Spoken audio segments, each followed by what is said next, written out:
Le président, eh bien, rebonjour, monsieur le témoin.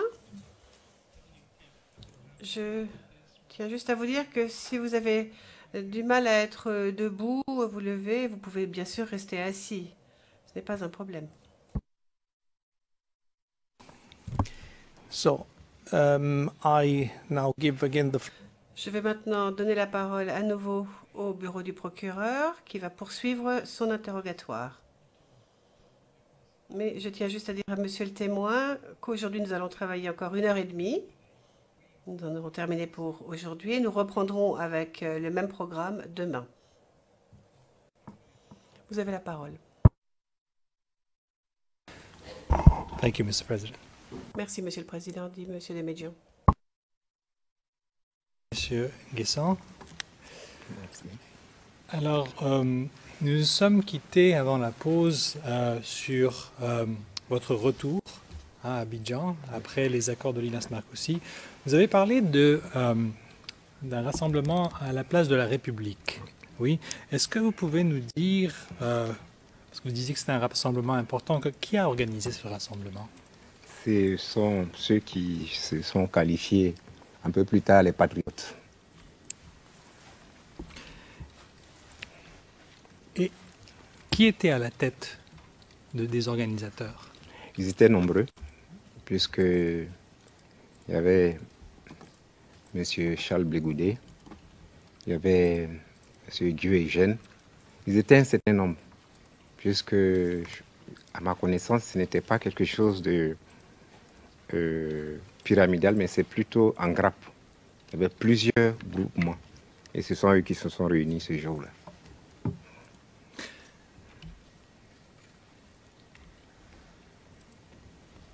Durant ce rassemblement, est-ce que vous savez à peu près combien de personnes se sont rassemblées à la place de la République? Selon les organisateurs, on a parlé de près de 1 200 000 personnes.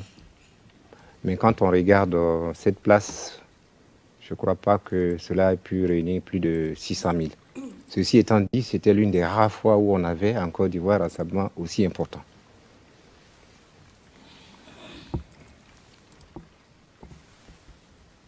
Et quel a été l'impact de ce rassemblement, M. Guessant?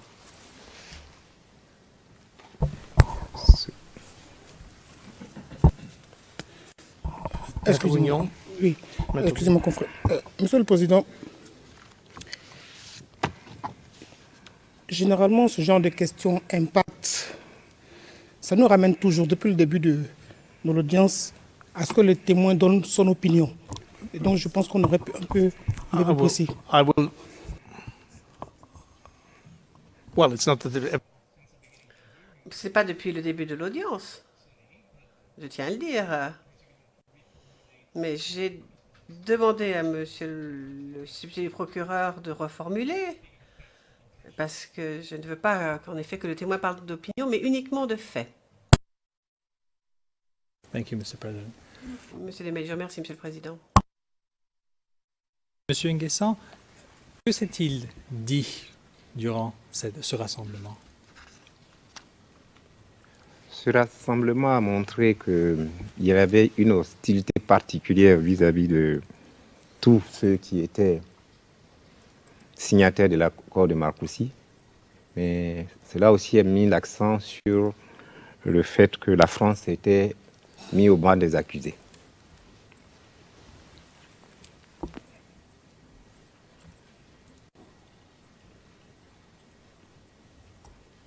D'accord.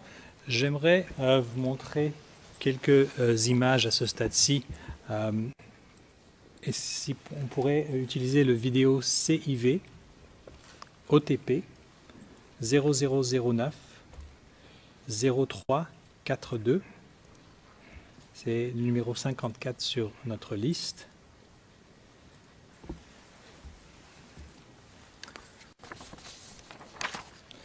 Et donc la frange que nous allons montrer débute à 36 minutes et 54 secondes.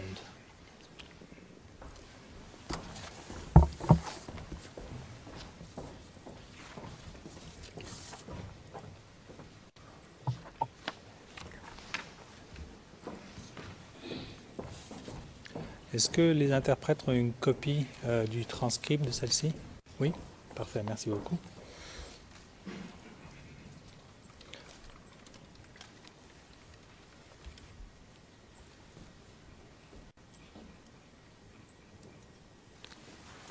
36 minutes, 54 secondes.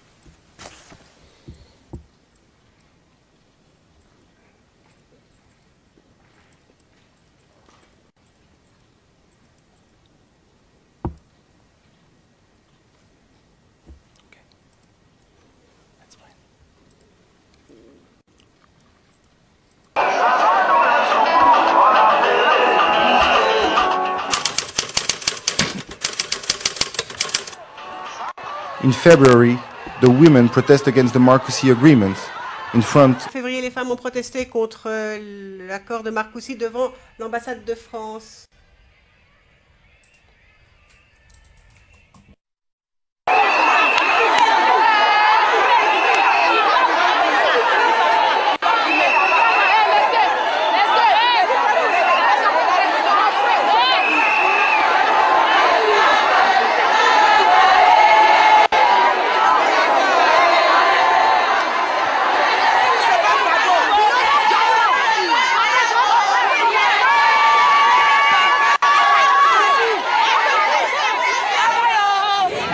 Des rebelles. Aujourd'hui, nous savons exactement qui sont nos ennemis. Nos ennemis ne sont pas les Français qui vivent en Côte d'Ivoire, avec qui nous vivons en bonne intelligence. Today we know exactly who our enemies are. Our enemies are not the French people with whom we live together in peace and harmony. Our enemy is the French government led by Jacques Chirac and de Villepin. They are the ones who support the rebels. We think that they are aware of all things that has happening because since the beginning of the crisis, Ivorian has never stopped saying that France was with the rebels. Today, with the Marcoussis Agreement, a betrayal confirmed by the Kleber Avenue Accord, we know that French authorities support the rebels. Les raisons, elles sont multiples. Il faut citer d'abord. The reasons are multiple. Merci, j'arrête la vidéo à ce stade-ci. Monsieur Nguessan, je comprends qu'il y a eu un interprète qui a parlé en anglais par-dessus. Vous n'avez pas vraiment capté en français. Vous avez compris la teneur? D'accord. Alors, tout d'abord, si j'ai bien compris, là, on avait des images du 3 février 2003. Donc, ce n'était pas la place de la République. C'est pas la place. Ce sont les réactions à l'Inas Marcoussis. Est-ce bien ça? C'est bien ça. D'accord. You shouldn't speak when Le président ne parlait pas lorsque monsieur le procureur parle, et même chose pour vous, monsieur Demedjian. This one, Demedjian, oui, c'est moi le coupable, je l'avoue. Très bien. Est-ce que vous avez reconnu des intervenants sur cette image, sur ces images, monsieur Nguessan? La première personne que j'ai reconnue, c'est madame Broglebe. Et pouvez-vous nous dire quel était son rôle ou sa fonction à l'époque? Je sais qu'elle animait activement les partisans féminins du groupement qui était contre l'application de l'accord de l'Inas Marcoussis. Et si vous vous rappelez, à un moment donné, on peut y revenir, il y avait une pancarte qui disait « Honte à la France pour avoir légitimé une rébellion armée ». Vous vous souvenez d'avoir vu cette pancarte? Oui, j'ai vu cette pancarte. D'accord. Mais il faut dire que ce film, je ne l'ai pas dans ma vidéothèque. À l'époque, est-ce que, bon, vous nous avez un petit peu expliqué la situation, pourquoi est-ce que la France était visée? Tout d'abord, si mes souvenirs sont exacts une fois de plus, disons que c'est en France que s'est tenu l'accord de l'Inas Marcoussis Et c'est en France aussi que la décision à Kléber de mise en œuvre des différents points de l'accord de Marcoussis a été prise.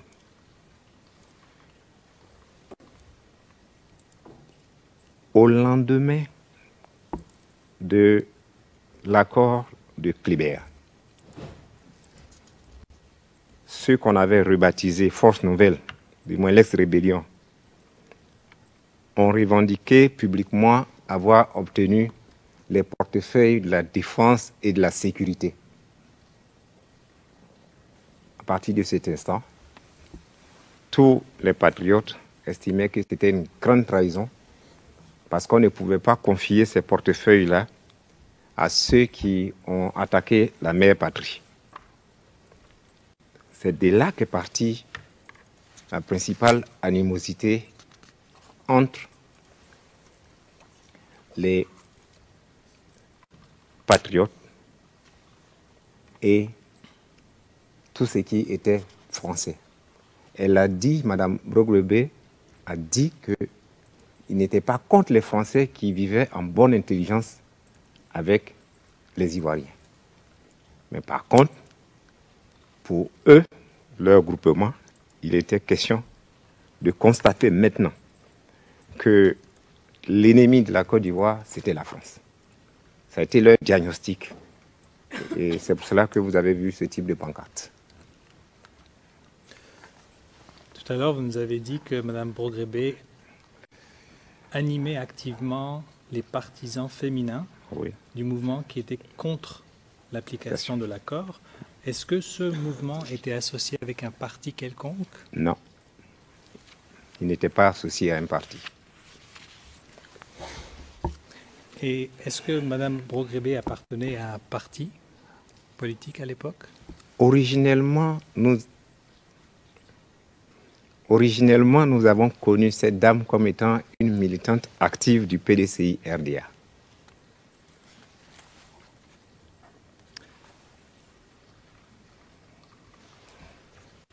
Donc, nous avons vu à l'instant un rassemblement et des images qui montraient les réactions à cet accord. Est-ce qu'il y avait d'autres rassemblements de ce genre au préalable, donc avant l'accord de Linas Marcoussis? Avant l'accord de Linas Marcoussis, ce n'était pas des rassemblements, mais c'était plutôt des appels à la résistance lancés par les patriotes. Résistance par rapport à la rébellion. Il n'y avait pas ce type de rassemblement. Cependant, on peut noter que pendant que nous étions à Linas Marcoussis, il y a eu une consolidation et une convergence d'action de tous ces groupements pour s'opposer à l'application effective des décisions qui ont été prises à Marcoussis.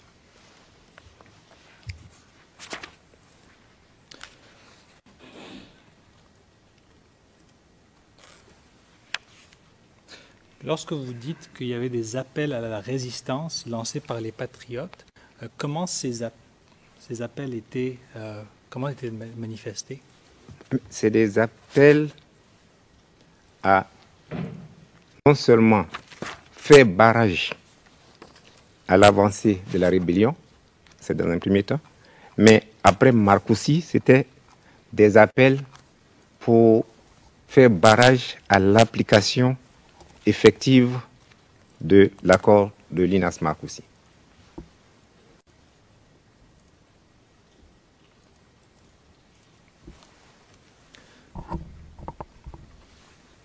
Oui, alors, M. Nguessan, la question était comment est-ce que ces appels se sont manifestés? C'était des appels à la radio, à la télévision et dans la presse écrite.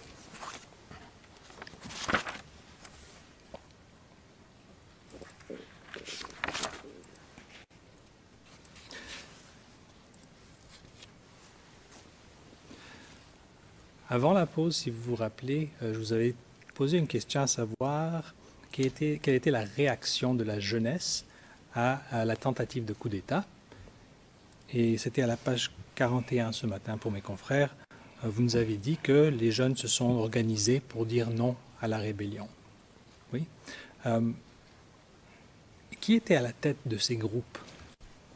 Alors, allez-y. Je me souviens vous avoir dit que dans un premier temps, il n'y avait pas un leader. C'est par la suite qu'ils ont fédéré leur énergie pour pouvoir avoir ce qu'on a appelé les jeunes patriotes. Sinon, originellement, c'était plusieurs personnes, plusieurs jeunes gens qui ont accepté de lutter contre la rébellion.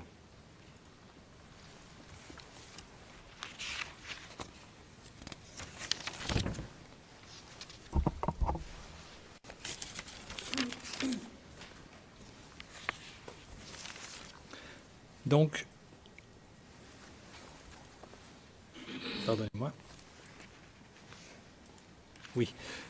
Si vous vous rappelez aussi, avant la pause, je vous avais posé une question par rapport aux ressortissants français. Et à l'époque, on était en train de parler de la tentative de coup d'État. Vous m'avez dit que les effets, on les a vus plus tard. J'aimerais vous montrer un bref pas un reportage, une vidéo. Ce sera le CIV OTP 0052 0770. C'est le numéro 135 sur notre liste. Nous allons montrer ça à partir de 6 minutes et 50 secondes. Pour les interprètes, la note sténographique est le CIV OTP 0054 0449.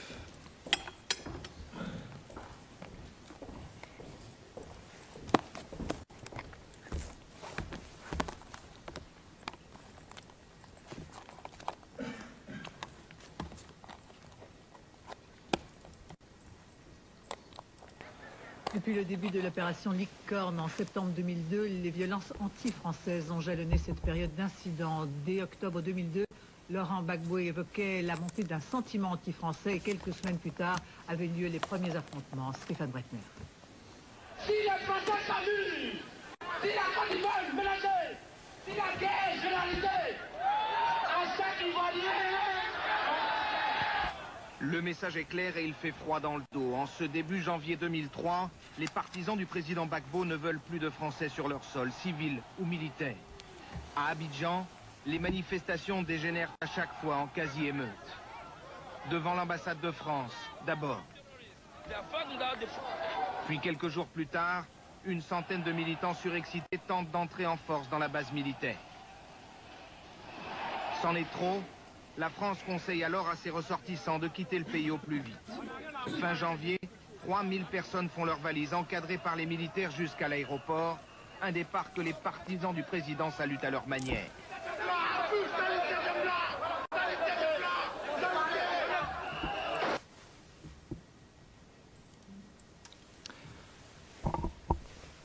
Monsieur Nguessan, est-ce que cela reflète...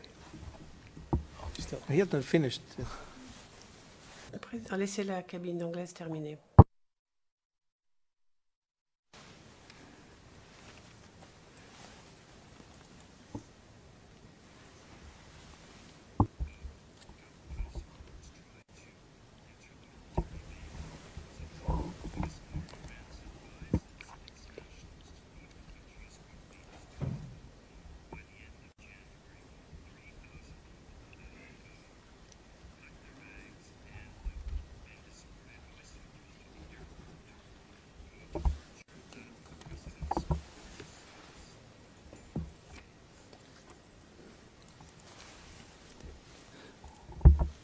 Très bien.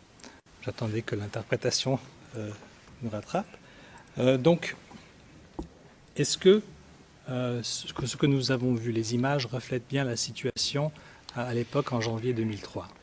Je ne peux rien en dire tout simplement parce que après la conférence de l'INAS Marcoussis, je vous ai dit tantôt que nous avons été obligés de passer quelques moments en France. Et c'est en notre absence que tous ces phénomènes-là, ambassade de France, 43e BIMA, se sont déroulés.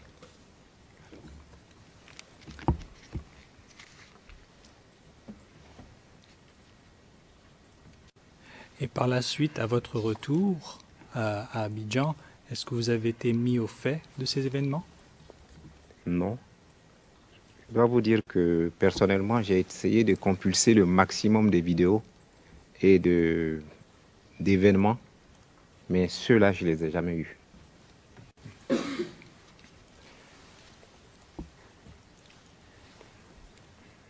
Et de manière générale, la réaction à la France, ça, c'est quelque chose que vous étiez familier? Ah oui.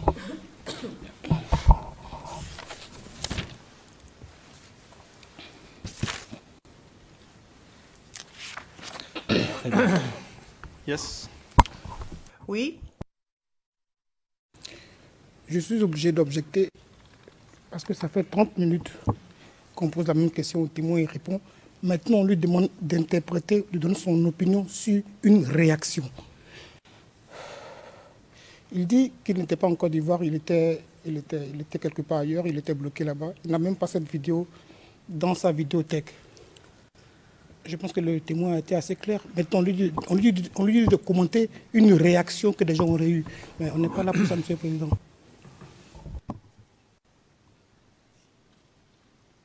I agree with you. J'en conviens. Et j'aimerais bien qu'on avance. On est encore en 2003, après des heures. Enfin, allez-y. Monsieur le témoin, juste avant la pause, j'ai juste besoin d'une petite clarification. Vous avez parlé d'un individu, un comédien H. Est-ce que vous avez son nom complet, s'il vous plaît? Je crois savoir qu'il s'agit de M. Camara Irefé. Merci. Nous avons discuté tout à l'heure aussi de certains incidents dans l'Ouest.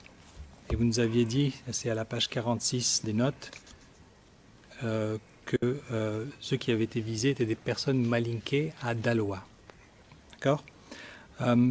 Est-ce qu'un incident similaire a eu lieu à Monokozoï?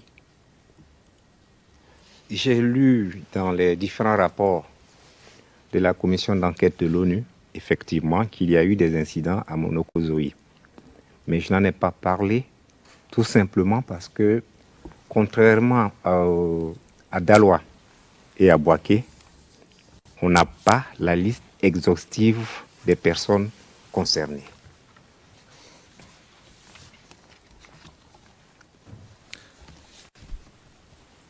Est-ce que vous avez reçu de l'information à savoir qui étaient les victimes? Je vous dis que non, puisque je n'ai pas la liste. Ce dont j'ai pu parler, c'est avec une liste précise de personnes de sexe masculin ou bien de sexe féminin, avec leur nom et leur ethnie de base. Ça, j'ai cette liste dans ma documentation. Mais concernant Monokozoï, je ne me souviens pas avoir été en possession de cette liste.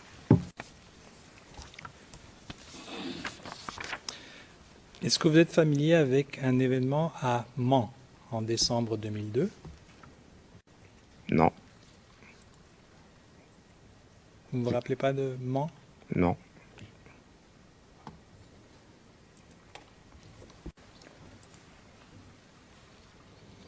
Your Honors, Monsieur le Président, Madame, Monsieur le juge, le témoin ne se rappelant pas de cela, j'aimerais bien lui rafraîchir la mémoire avec sa déclaration.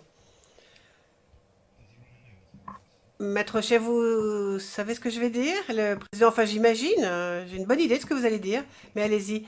Maître Chef, je pense que vous avez déjà pris votre décision, mais j'aimerais bien présenter mes arguments. Donc, nous avons une difficulté ici. J'aimerais bien que le témoin puisse sortir, s'il vous plaît, pendant que je parle de cela. Le président, monsieur l'huissier, veuillez, s'il vous plaît, escorter le témoin hors du prétoire pour un bref instant. Maître de Medjay, au moins qu'on en parle en anglais. Le président, je ne sais pas s'il parle anglais ou pas, ou s'il comprend un peu l'anglais. Monsieur Desmédian pourrait lui demander. Le président, dont il part.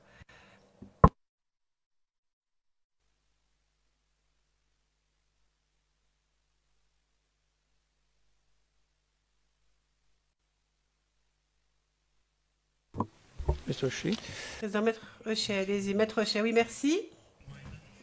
Donc, mon éminent confrère fait référence au paragraphe 47 d'une déclaration et à des incidents qui auraient lieu en octobre, novembre et décembre de 2002. Dans la déclaration, je pense que ce qu'il essaie d'obtenir du témoin, c'est que des massacres ont été commis par les forces gouvernementales de Gbagbo, de Laurent Gbagbo. Ben, nous, on en est encore à décembre 2002. Donc, en principe, ce type de crimes qui auraient eu lieu, tout d'abord, premièrement, ne font pas partie de la période de référence temporelle concernant les charges. En plus, elles sont très éloignées des charges, en tout cas en ce qui concerne le cadre temporel. Cela dit, évidemment, ils sont censés être incriminants. Donc, à notre avis, nous considérons qu'il n'y a pas assez de pertinence. Il n'est pas possible de faire référence à des crimes qui auraient été commis par des forces gouvernementales pro-Gbagbo en novembre ou décembre 2002. C'est trop antérieur au cadre temporel de référence. Or, pourtant, cela pourrait vraiment porter préjudice à notre cause. En effet, notre client est accusé de crimes qui auraient été commis en 2010-2011. Alors, je sais que l'accusation veut prouver l'existence d'un plan commun. Alors, la planification, c'est une chose, mais faire référence à des crimes qui auraient éventuellement été commis et auraient éventuellement été commis par le gouvernement de Côte d'Ivoire 8 ans plus tôt, à mon avis, il faut pouvoir établir un lien extrêmement fort entre les crimes dont mon client est accusé et les crimes dont M. Méjean veut faire parler le témoin pour que l'on puisse admettre ce document. Le président, la défense de M. Blégoudier, avez-vous quelque chose à dire? Non, M. Desmédian. Le procureur, Monsieur le Président, je reviens à un commentaire que vous avez fait précédemment. Nous sommes toujours en 2003. Et il s'agit là, en l'occurrence, de l'un de nos témoins qui vous donnera à vous de la Chambre son point de vue sur le plan commun qui a commencé à partir de 2002. Tous les témoins que vous entendrez après cela parleront strictement de violences post-électorales de 2010-2011. Nous faisons valoir effectivement qu'il existe un plan commun. Et pour que vous compreniez ce plan commun, vous ne pouvez pas faire abstraction de l'influence du groupe et de la création de la fondation des groupes qui a commencé bien avant le conflit.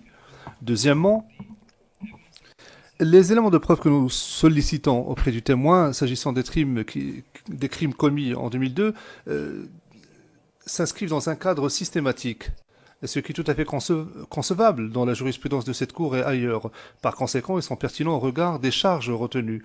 Évidemment, j'essaierai d'être aussi bref que possible, mais je dois vous dire que c'est la seule occasion que nous avons d'entendre ce genre de témoignage, parce que nous n'avons pas l'intention d'appeler à la barre un historien, un expert. C'est le seul témoin qui est à même d'en parler. Voilà, j'en dirai pas plus. Maître Hochet, pourrais-je juste ajouter le président? Non. Je pense que vous avez dit ce que vous aviez à dire, et c'était là une réplique. Nous allons rendre notre décision maintenant. Maître Hochet, puis-je simplement apporter une précision? Il ne s'agit pas simplement du cadre temporel, il s'agit aussi de ce que le témoin est en mesure de parler en tant que témoin. Et d'après sa propre déposition, ce n'est pas un témoin direct de ces événements. Et c'est peut-être beaucoup plus important que le cadre temporel. Le président, je pense que vous vous livrez à des conjectures pour le moment. Nous allons entendre la réponse du témoin et nous saurons ce qu'il a à dire sur ce sujet.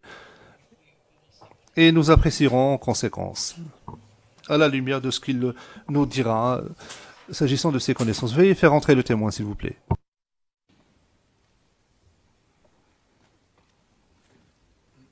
I think in any case, En tout état de cause, ce genre de questions sont très pertinentes pour comprendre le contexte global du procès. Sans cela, l'on n'aurait pas autorisé les uns et les autres à poser des questions. Nous ne pouvons pas aller aussi loin que cela, parce que sinon nous risquons de... Enfin, il y a bien des questions qui n'auraient pas dû être autorisées, mais là, c'était des questions qui n'étaient pas directement liées. Allez-y.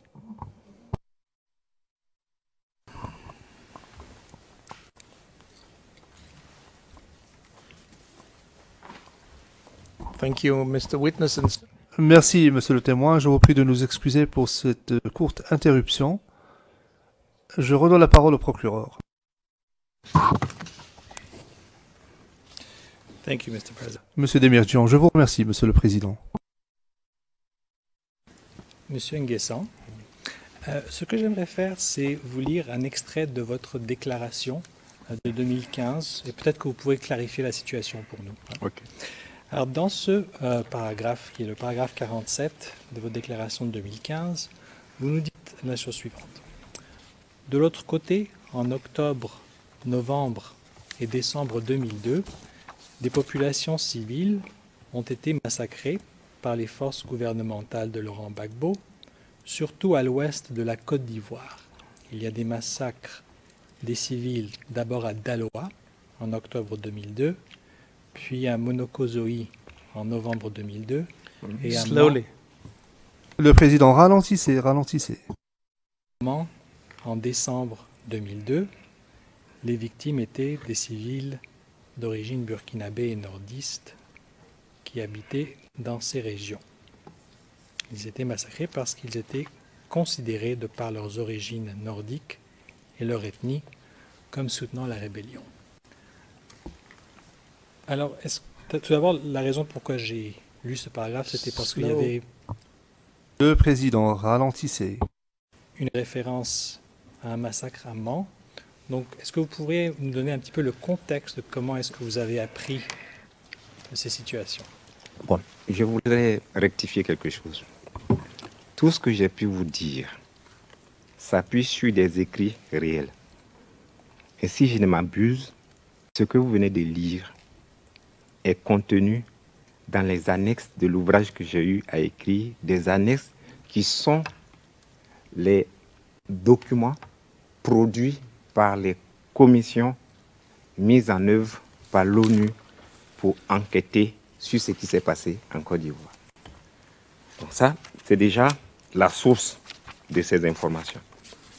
Mais vous verrez que je mets particulièrement l'accent sur Daloa et Bouaké parce que dans mon document, j'ai une liste exhaustive de personnes qui ont été assassinées avec leur ethnie.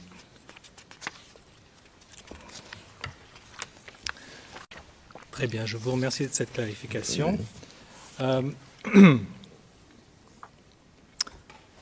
Toujours dans l'Ouest, M. Nguessan est suite à la tentative de coup d'État du 18-19 septembre. Est-ce que certains groupes se sont formés en réaction? Oui. Il y a eu, selon les résultats de la commission d'enquête mise en place par l'ONU, des groupes comme le FLGO et l'APOI, qui sont les deux dont j'ai eu connaissance à la lecture du rapport de l'ONU.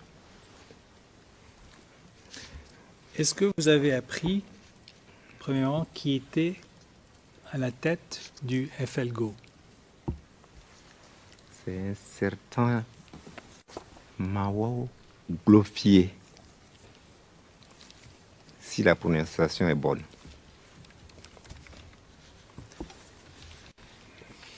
Et savez-vous qui était ce Mao Glofier? Non. Je ne le connais pas.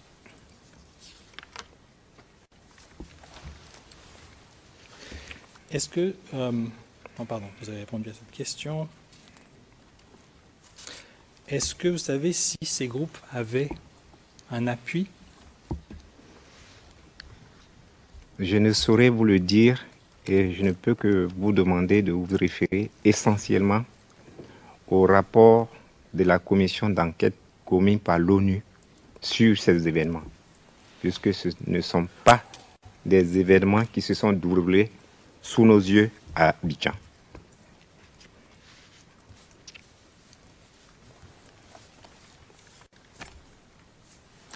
Et dernière question, est-ce que ces groupes, à votre connaissance, avec l'information que vous avez reçue, étaient-ils armés?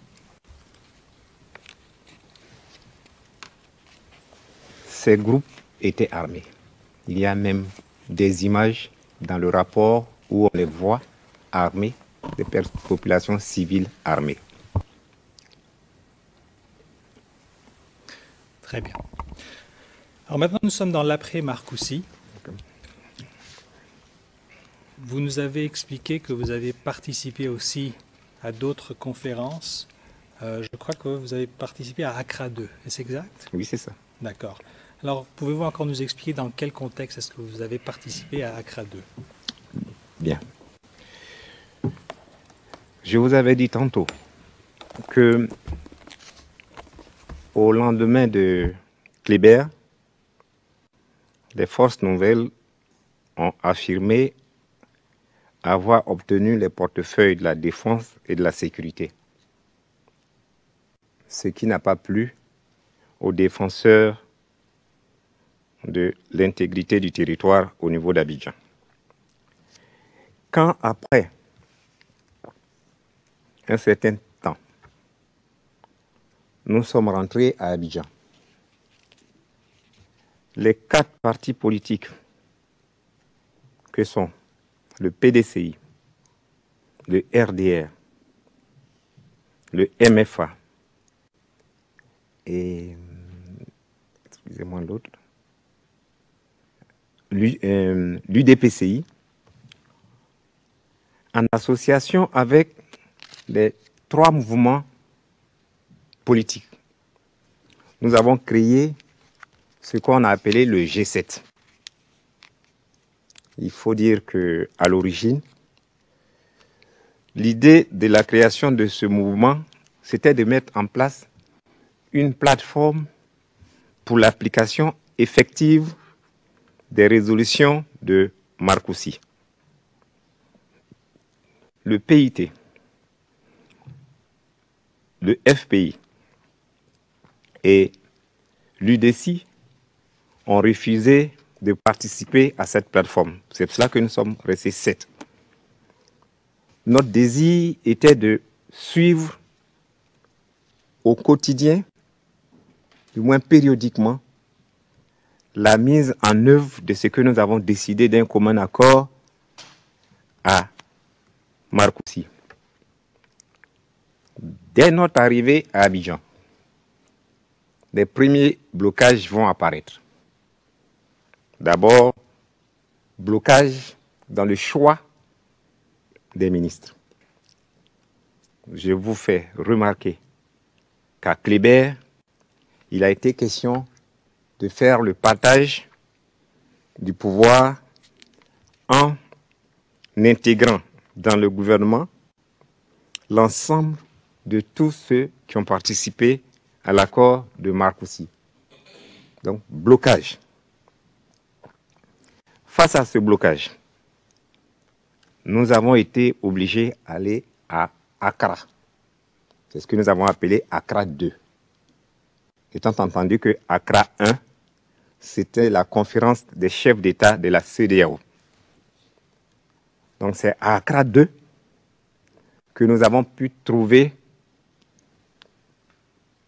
la solution pour former enfin un gouvernement d'union nationale. Ça, c'est Accra 2. La justification d'Accra 2.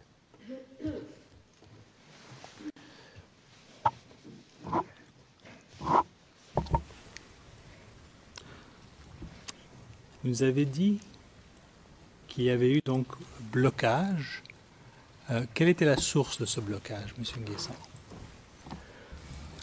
Le blocage essentiel venait du fait que le camp, du moins le parti du président Laurent Gbagbo, et certainement en accord avec lui, refusait que les portefeuilles de la sécurité et de la défense soient attribués à ceux qu'on a qualifiés à cette période d'assaillants.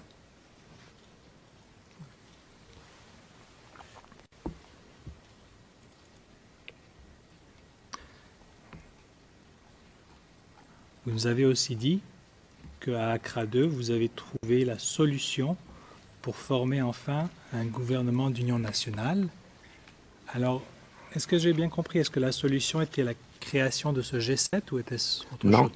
Alors allez-y, quelle était la Le G7 était antérieur à Accra 2.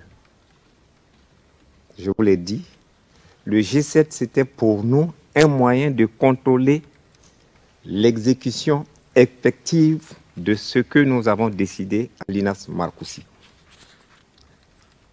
Entre autres points de blocage, il y avait la clause qui demandait à ce que les pouvoirs exécutifs soient cédés au Premier ministre de consensus, de telle sorte qu'il puisse mettre en œuvre tout ce que nous avons décidé à Marcoussis.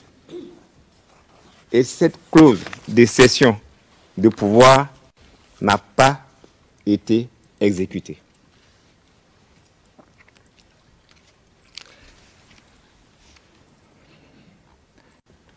Alors, quelle a été la solution que vous avez trouvée pour former le gouvernement?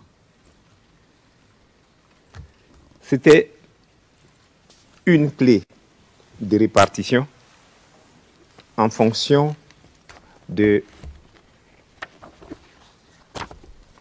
la clé de représentativité autour de la table de l'INAS Marcoussis.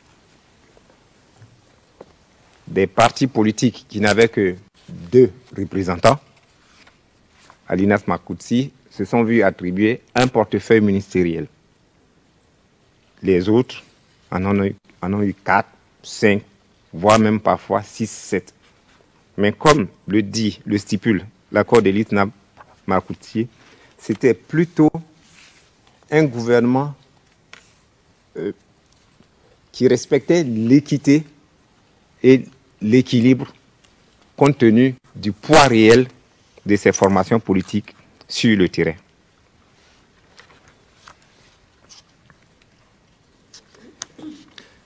Très bien.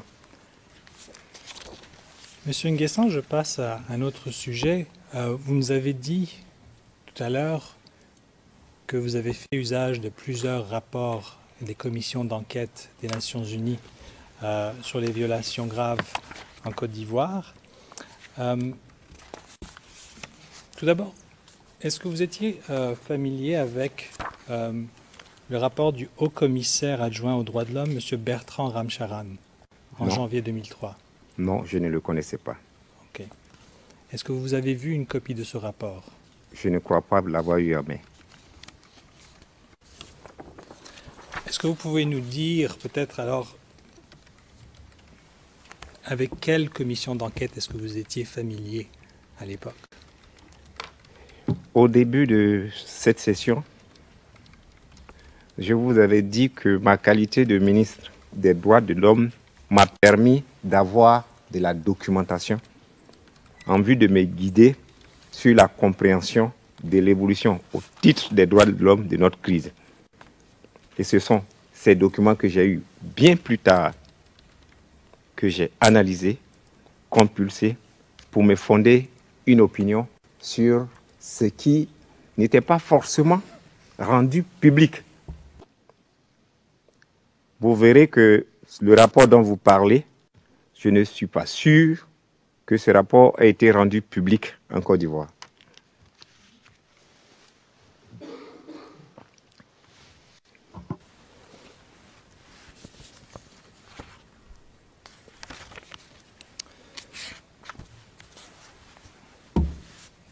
Monsieur le témoin, je vais vous inviter à regarder ce rapport.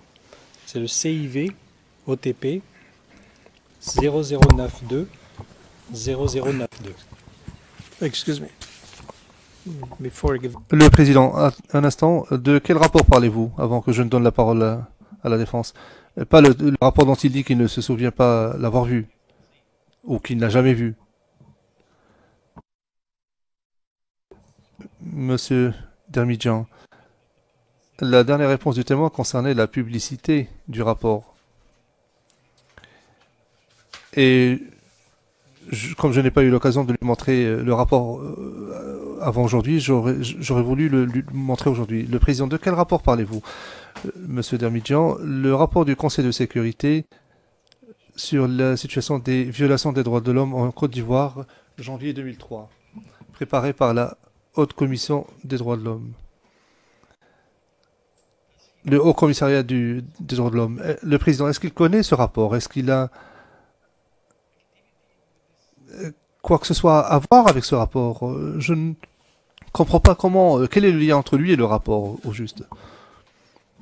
Monsieur Dermidjian, Monsieur le Président, comme je n'ai pas procédé à la préparation au récollement du témoin, je ne sais pas quelle sera la réponse. Je veux simplement lui demander s'il connaît ce rapport et s'il a participé de quelque façon que ce soit.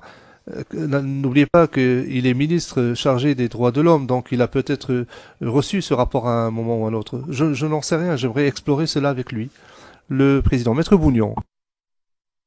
Et tout à l'heure, l'accusation a donné, la commission qui a rédigé le rapport, a même donné le nom de la personne. Les témoins étaient formels pour dire que ce rapport, je ne l'ai jamais reçu, je n'ai jamais lu. Je ne sais pas ce qu'il y a encore de plus précis que cela. Il ne l'a jamais lu, il a été formel. That's what I wanted.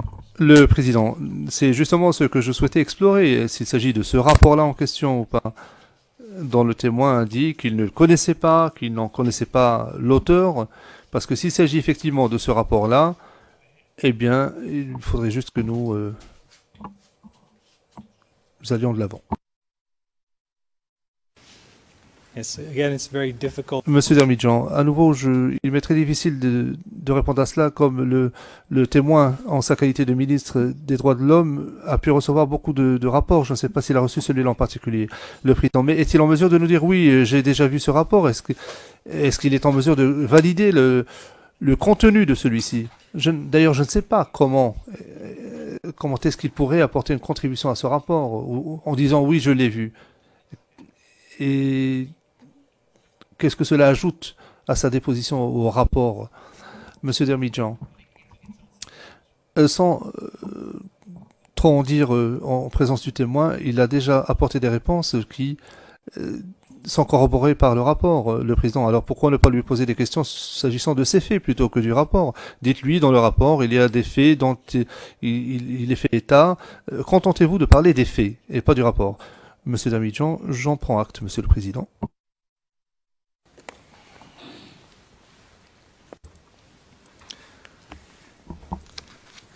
Monsieur le témoin, passons à l'après-Accra 2.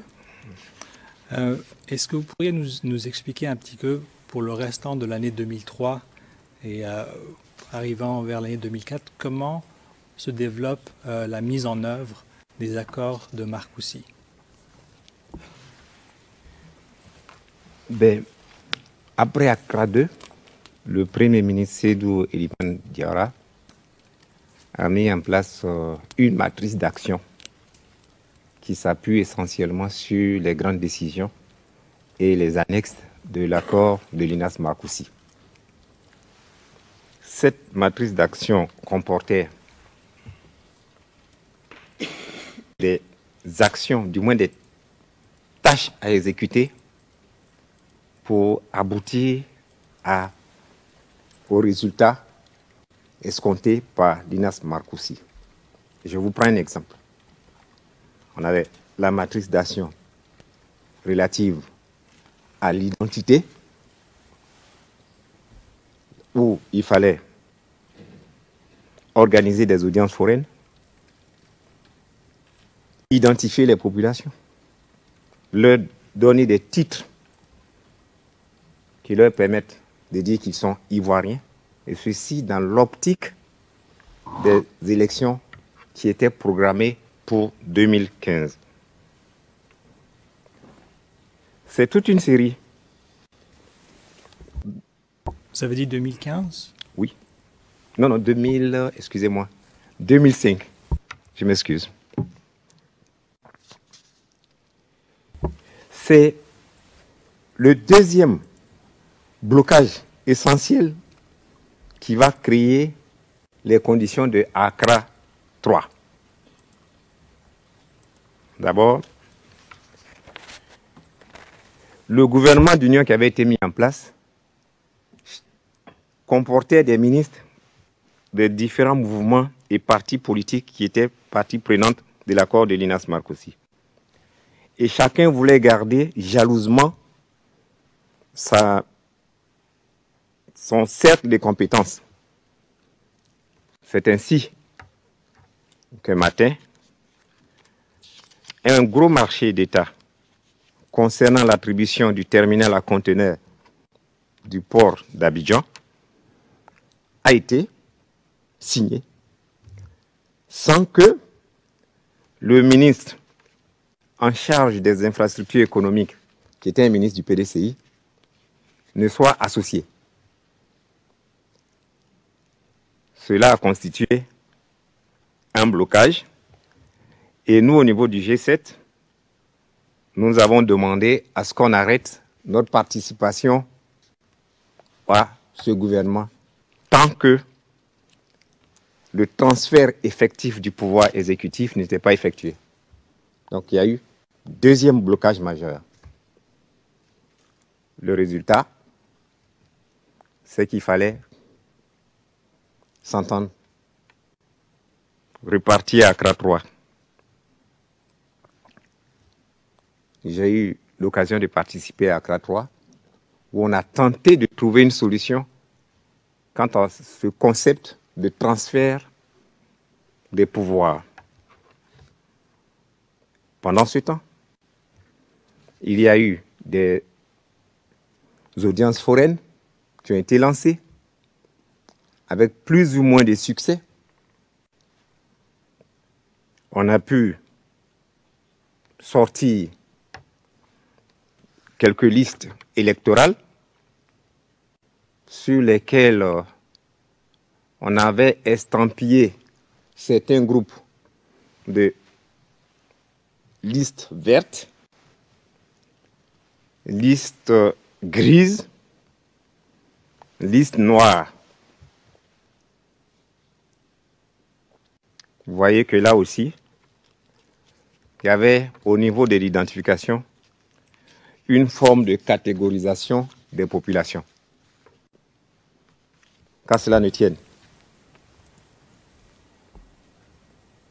Par la suite, il y a eu, puisque nous avancions inexorablement vers la date de l'élection de 2005, et qu'il y avait des blocages et surtout du retard dans la mise en œuvre de l'accord de Linas Marcoussi, le PDCI, le RDR et les forces nouvelles, les trois groupements rebelles, se sont retrouvés avec le président Laurent Gbagbo à Pretoria pour tenter de faire avancer les choses. Je n'ai pas une chronologie exacte de l'évolution de cette partie, mais ce que je peux vous dire, c'est à Pretoria qu'on a résolu le problème de l'éligibilité, tout en vous rappelant qu'à Marcoussi, il avait été décidé que tous les participants de Marcoussi étaient autorisés à être candidats à l'élection présidentielle si ces derniers le souhaitaient. Donc il y a eu Pretoria 1, Pretoria 2, où à Pretoria 2, si mes souvenirs sont exacts, il a été question des modalités pratiques d'élection et de certification des résultats si les élections se tenaient. Voici en ramassé ce qui a pu se passer entre Accra 2, Accra 3, Pretoria 1, Pretoria 2. Je ne peux pas en dire grand-chose, tout simplement parce que le mouvement que je représentais n'avait pas été convié.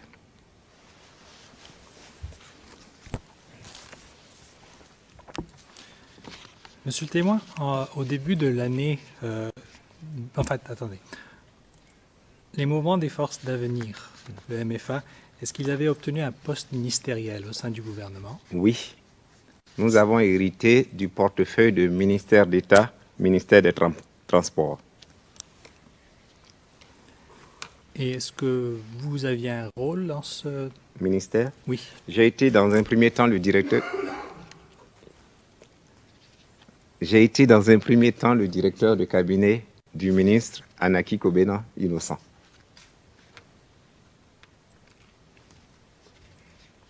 Vous rappelez-vous de la période de temps où vous aviez été son directeur de cabinet? C'est près de 1 an et demi, à partir de la formation effective du gouvernement. Vous nous avez parlé tout à l'heure des audiences foraines. Juste rapidement, est-ce que vous pourriez nous expliquer de quoi il s'agit exactement pour ceux qui ne sont pas familiers avec... Bien. Les audiences foraines sont une pratique rendue nécessaire pour pouvoir donner des titres d'identité aux populations qui n'ont pas pu se faire enregistrer à l'état civil au moment de leur naissance.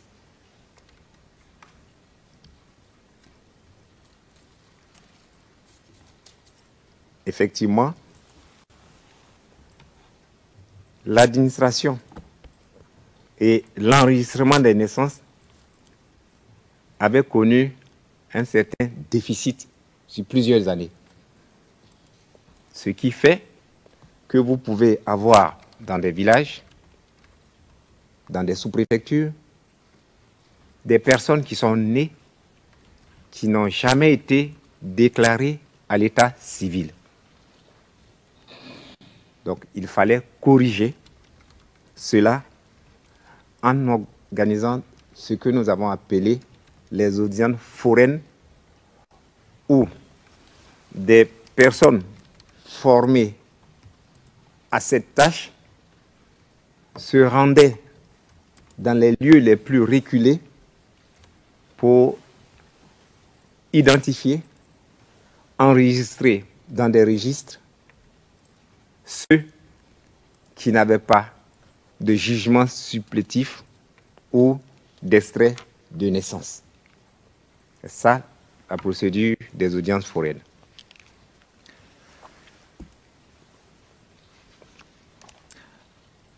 Et quelles difficultés ont rencontré ces audiences foraines? D'abord, quand le processus a été lancé, certains ont vu en cela la volonté de donner des papiers à ceux qui n'étaient pas autorisés à en avoir. Surtout ceux qui étaient les fervents défenseurs de l'ivoirité sous la forme de refus de l'identité à certaines catégories de personnes. Donc, il y a eu des blocages. Si mes souvenirs sont exacts, il y a eu même des moments où des barrages ont été érigés pour protester contre la tenue de ces audiences foraines. Toujours est-il qu'après plusieurs tâtonnements, ces audiences foraines ont pu se réaliser, même pas sous la primature du Premier ministre Sédou Eliman Diarra, mais c'est plutôt sous la primature du Premier ministre Charles Konan Banny que la résolution 1633 du Conseil de sécurité avait proposé en remplacement du Premier ministre nommé à l'ambassade de Côte d'Ivoire en France. Les audiences foraines donc ont pu se passer et il était maintenant question de sortir la liste de ceux qui sont autorisés à être électeurs. C'est là qu'est venu le concept des listes vertes, listes grises et listes noires.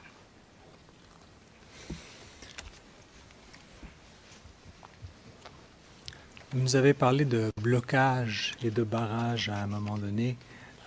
Est-ce que vous pouvez nous dire qui avait érigé ces barrages pour protester contre la tenue de ces audiences foraines? Ce sont les jeunes patriotes.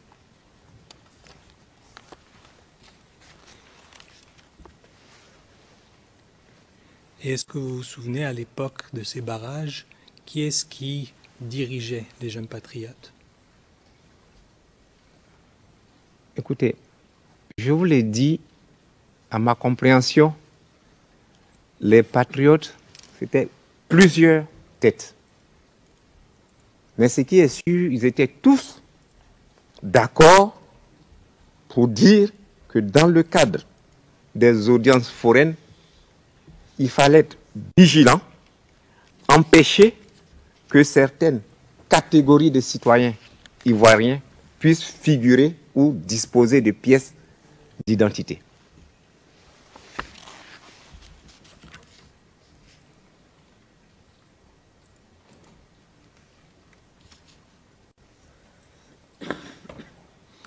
Et lorsque vous dites qu'ils étaient tous d'accord pour dire qu'il fallait être vigilant et empêcher certaines catégories de citoyens de disposer de pièces d'identité, comment est-ce que cela s'est manifesté?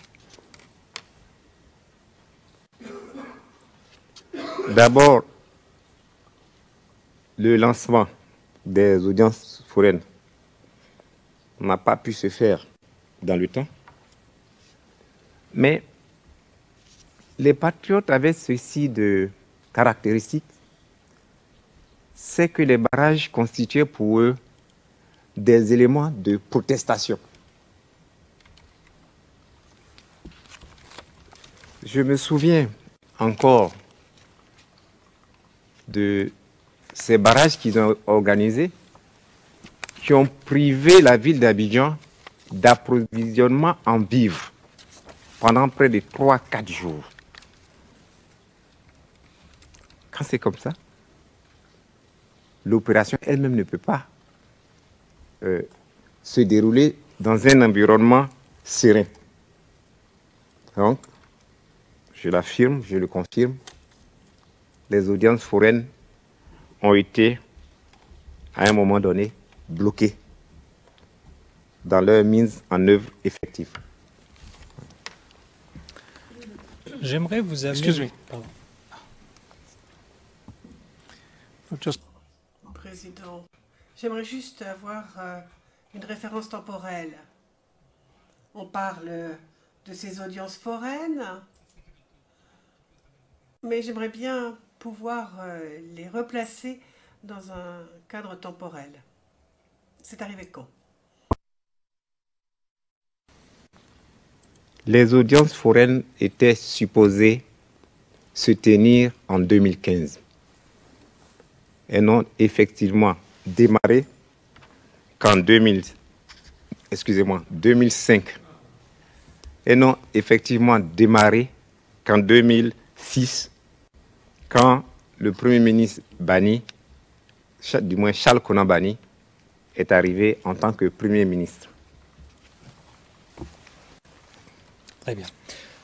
Monsieur Nguessan, j'aimerais vous amener à la marche de mars 2004. Est-ce que vous pouvez nous donner un petit peu le contexte de cette marche?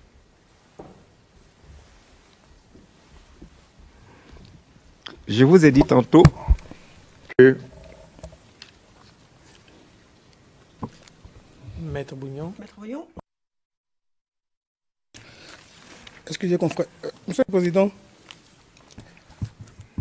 je pense que ce genre de questions, dans sa globalité, dans sa généralité, va finir par donner le même résultat. Ça veut dire qu'on finira par une opinion du témoin. Je pense que l'accusation pourrait être un peu plus précise pour ne pas qu'à chaque fois, le témoin donne son opinion. Parce qu'on parle de contexte, c'est assez vague, de sorte à ce qu'on finira par aboutir à l'opinion du témoin.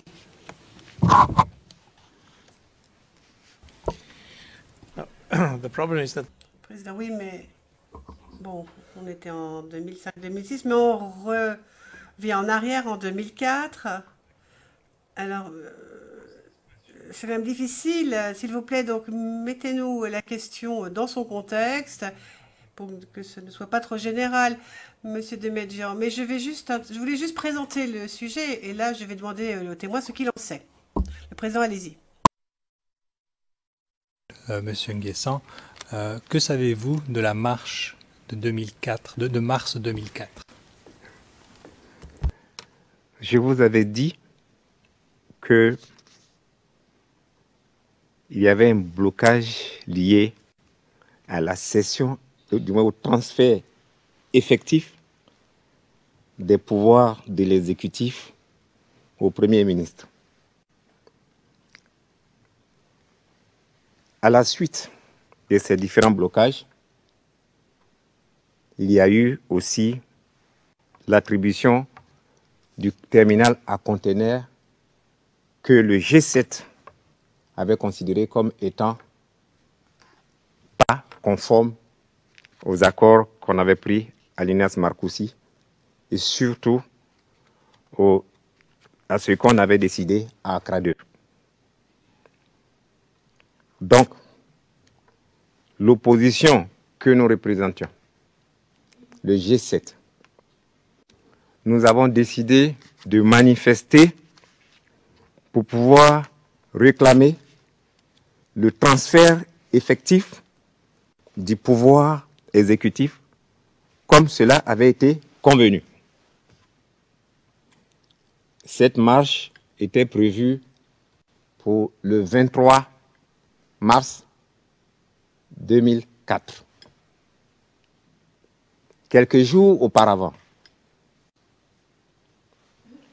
le président Laurent Gbagbo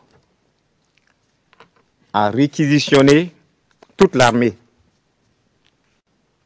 en vue, selon les termes de la réquisition, de sécuriser le plateau. La zone du plateau était considérée comme une zone rouge, selon les termes même des responsables des FDS. Malgré cette réquisition, nous avons décidé de maintenir notre marche. Le jour de la marche, alors que la zone du plateau était déjà bouclée, vers 5h, 6h du matin, voire même un peu plus tôt, alors que 15 militants de l'opposition, compris dans le G7, n'avaient eu le temps de faire le déplacement pour aller vers le plateau, nous avons pu dénombrer au moins 120 morts à la fin de la journée. Et ça, c'est le rapport de la commission d'enquête de l'ONU qui le dit. Au niveau du G7, nous avons estimé qu'il y avait plus de 350 morts. La marche n'a pas démarré. Et les hélicos de combat ont sillonné les quartiers que sont Abobo, Anyama, et ont froidement abattu les personnes supposé est membre du G7. C'est le peu que je sais de cette marche du G7. Nous, en tant qu'opposants, nous avons été obligés de rentrer immédiatement en clandestinité parce que, individuellement ou collectivement, nous étions recherchés. Le jour où les militants ont été assassinés, le secrétaire général du PDCI, qui était le président du directoire du G7, a lancé un mot d'ordre pour demander à nos militants de ne pas continuer la marche parce que la répression était sauvage et elle n'était pas proportionnée à notre désir de démocratie à travers une marche pacifique. Je le répète, cette marche était pacifique. À cette période, les forces nouvelles qui étaient membres du G7 n'étaient pas à Abidjan. Ces forces nouvelles armées étaient dans leur fief au niveau de Bouaké. N'empêche que nos militants ont été froidement assassinés avec l'aide d'hélicoptères de combat que l'armée ivoirienne avait. Et je crois que c'est les MI, je ne sais pas si c'est MI 26 ou bien MI 24, mais toujours est-il que c'est des hélicoptères de combat qui ont tiré sur les manifestants du G7 aux mains nues.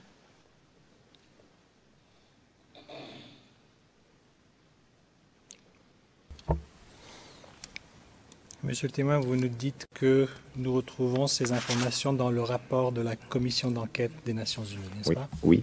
Très bien.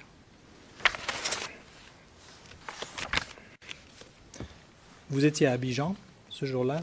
Oui, j'étais à Abidjan. Pardon.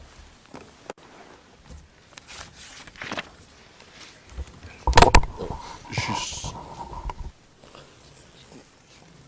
Oui, Monsieur le Président, juste pour, c'est pas une objection, c'est pour une clarification.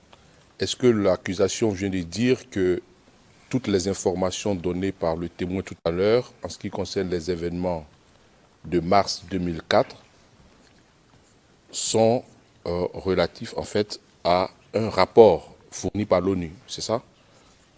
Juste pour savoir. Oui, nous y arrivons. J'ai le rapport en question. C'est ce que je disais, oui.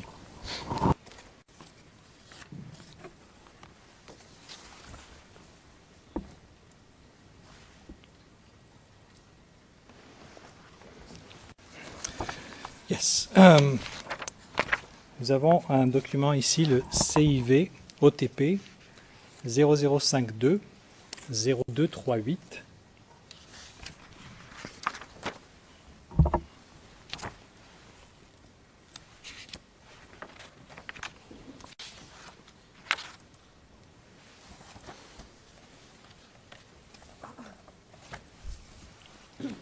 Sorry, what's the number on your list? 50. Le numéro sur votre liste, s'il vous plaît, demande Maître Rochet. Numéro 50, répond Monsieur Devedjian.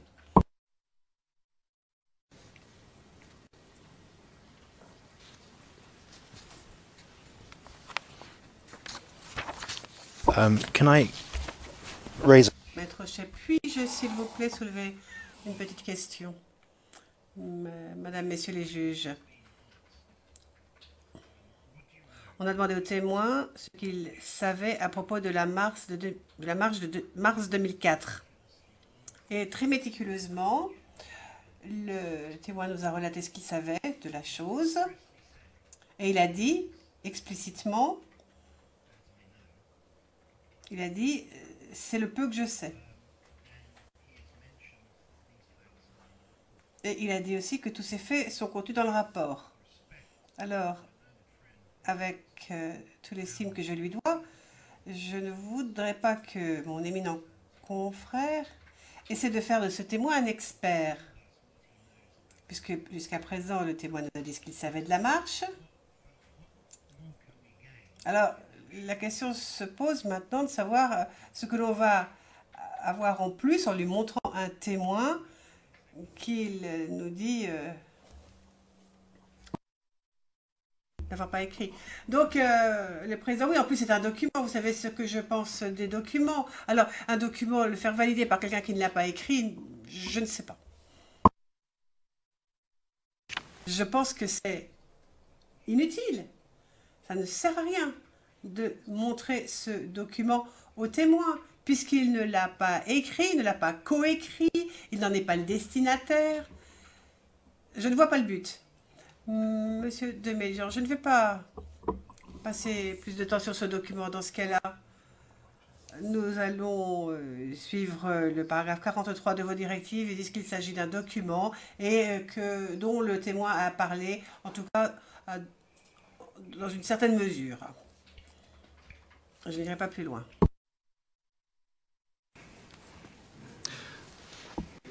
We have 8 minutes.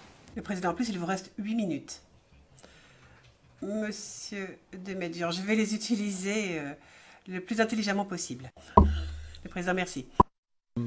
Monsieur Nguessan, pardon. Oui. Suite à cette marche, est-ce que vous savez s'il y a eu une réaction de la part du président Laurent Gbagbo?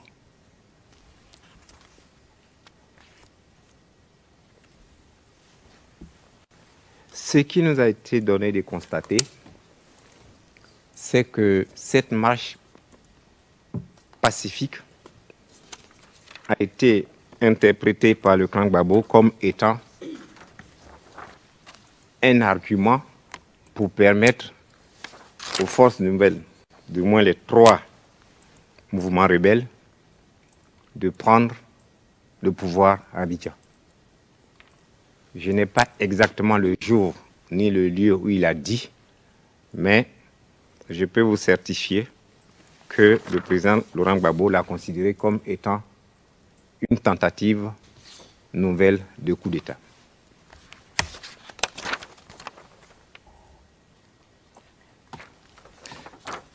Très bien, merci. Excuse me. Just... Président interrompt. Enfin, pour ce qui est de l'anglais, vous avez commencé à répondre à la question du monsieur le procureur en disant ce dont nous nous sommes rendus compte, etc., etc. Qui est ce nous? Qui est ce nous dont vous parlez? Le G7. Ok, thank you. Merci beaucoup. Monsieur le Président, avec votre permission, je voudrais vous dire que tout à l'heure, j'ai parlé du rapport fourni par l'ONU. Mais au niveau du G7, nous avons pris la peine de dénombrer par le système de voisinage le nombre de nos militants qui ont été assassinés ce jour. Le minimum qu'on a pu avoir comme information, c'est 350. Et les archives sont là, les images que nous avons pu prendre pour pouvoir attester de l'assassinat de nos militants sont disponibles. C'est un. Les funérailles publiques que nous avons organisées sont là aussi. Donc c'est vous dire que je ne me suis pas seulement appuyé sur un rapport de l'ONU, mais pour avoir été moi-même membre du G7, je vous dis des faits qui sont réels et qui sont irréfutables.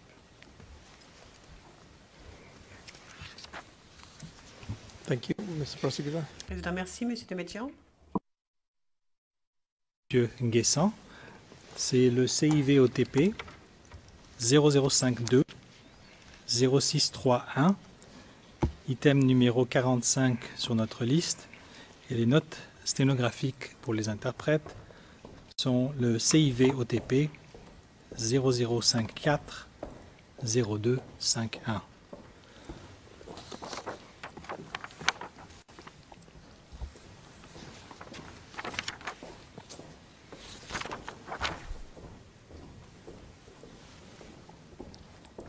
À l'évidence, l'événement du 25 mars n'avait rien à voir avec avec une manifestation pacifique.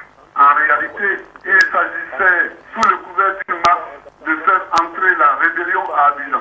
On ne peut pas dire qu'on est pour la paix et susciter une insurrection contre les institutions de la République. On ne peut pas dire qu'on est pour la paix et envoyer chaque fois des jeunes gens à la mort. J'invite tout le monde au calme.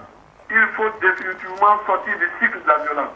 Les populations peuvent vaquer à leurs occupations parce que les forces de défense et de sécurité sont là pour les protéger. Je souhaite que le gouvernement reprenne le travail. J'invite les partis et mouvements qui ont suspendu la participation de leurs ministres aux activités du gouvernement à reprendre leur place.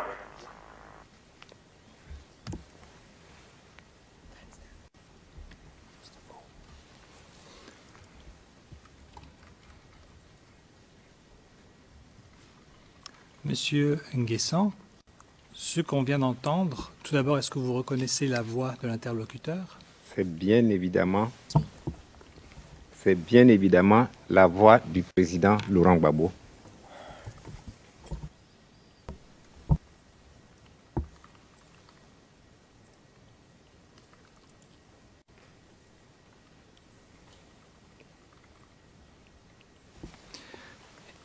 Vous nous avez dit tout à l'heure que vous avez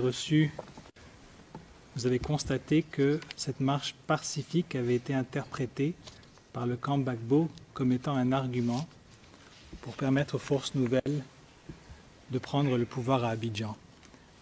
Alors, comment pouvez-vous faire le lien avec ce que vous nous avez dit tout à l'heure et cet enregistrement? Mais l'enregistrement confirme que le président Laurent Gbagbo n'a jamais considéré cette marche comme étant une marche pacifique. Mais ce que nous devons retenir, la marche elle-même n'a pas eu lieu. Elle n'a pas eu le temps de commencer. Et à la fin de la journée, on s'est retrouvé avec des morts. If I move into a new topic, it'll take more than 2-3 minutes. Monsieur Desménage, je vais passer à autre chose, mais j'en ai pour plus de 2 à 3 minutes, donc peut-être serait-il bon de nous arrêter maintenant. Le président, mais vous avez parlé trop vite, vous avez interrompu les interprètes de la cabine anglaise qui étaient en train de terminer ce que le témoin venait de dire. C'est ce que vous faites toujours d'ailleurs, monsieur Desménage, oui, mais enfin bon, de toute façon, tout ce que je vous ai demandé, c'est d'arrêter maintenant parce que le sujet suivant va me prendre plus de 2 à 3 minutes. Il ne nous reste que 2 à 3 minutes d'audience. Le président, très bien, dans ce cas-là, le vote la séance à demain 9h30.